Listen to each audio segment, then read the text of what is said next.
আমরা ওই সেই ও সভা চলবে না, সুদ চলবে না, ঘুষ চলবে না, দুর্নীতি চলবে না, আমরা চলবো কি করি? এরকম একটা অবস্থা হয়ে যায়।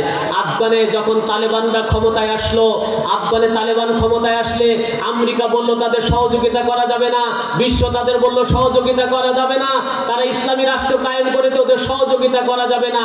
আল্লাহ তাআলা এমন সম্পদ দিয়েছে, আল্লাহ তাআলা আফগানে এমন সম্পদ দিয়েছে যে সম্পদ এখন বিশ্ব তাকিয়ে দেখে। জোরে বলি সুবহানাল্লাহ। আজ বাংলার জমিনে যদি আমরা কোরআনওয়ালাদেরকে সংসদে পাঠাতে পারি, কোরআনওয়ালা দিয়ে যদি এমপি বানাতে পারি, কোরআনওয়ালা দিয়ে যদি চেয়ারম্যান বানাতে পারি, কোরআনওয়ালা দিয়ে যদি মেম্বার বানাতে পারি, আল্লাহর আকাশ থেকে রহমত নাজিল হবে, জমিন থেকে আল্লাহর রহমত ফুটে উঠবে। কথা বলেন ঠিক কি ঠিক না? তার প্রমাণ সামান্য দেখতে পেয়েছেন। 10 মাস আগে জালিম চলে গিয়েছে। এই জালেম যাওয়ার পরে আল্লাহ তাআলা বাংলাদেশে এত নিয়ামত দিয়েছেন, ধান এত পরিমাণ ইতিপূর্বে দেখেন নাই। কথা বলেন ঠিক কি ঠিক না? তরকারি এত পরিমাণ, ঝালের কেজি মাত্র 20 টাকা, যা গত বছর এই সময় ছিল 200 টাকা। কথা বলেন ঠিক কি ঠিক না? পেঁয়াজের কেজি মাত্র 40 টাকা, যা গত বছর এই সময় ছিল 170 টাকা।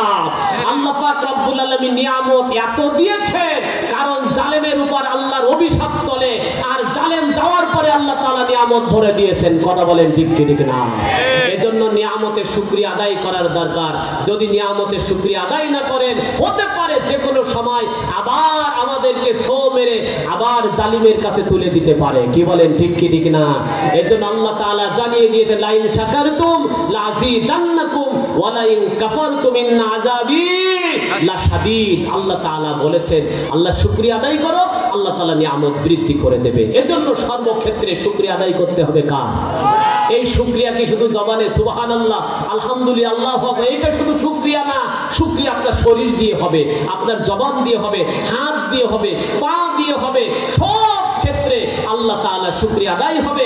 তার মানে আমার ওই সেই ইব্রাহিম আলাইহিস সালামের মতো ঈমান, আমার নামাজ, রোজা, চলা ফেরা, ওঠা বসা সব কিছু হবে কার জন্য?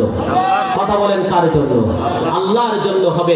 এটাই হলো মুসলমানের আসল পরিচয়। আসুন, আমাদের সম্পদ যখনই আল্লাহ রাস্তায় দেওয়ার কথা বলি, তখনই আমরা গড়িমসিটা বেশি করি। কয় হুজুর যা লাগে নেন, কিন্তু সম্পদ দেবো কি করি? নেই, পারার মতো নেই। অথচ ঠিকই আমরা ঠিক মতো চাঁদা দিয়ে এসেছি। কারোর কাছে 10 লাখ, 20 লাখ, 15 লাখ গরু বিক্রি করেছে। আমার এক মুসল্লি বলতে, হুজুর গরু বিক্রি করেছি, সেও টাকা দিতে হয়েছে। আমি বললাম আমার কাছে টাকা নেই। বলে তুই যে গরু বেচেছিস সে টাকা কই? সেই টাকা নেই। এইভাবে চাঁদা দিতে হয়েছে। অথচ আমরা ইসলামের জন্য দান করতে পারি না। ইসলামের জন্য দান করবো তো সবাই ইনশাআল্লাহ।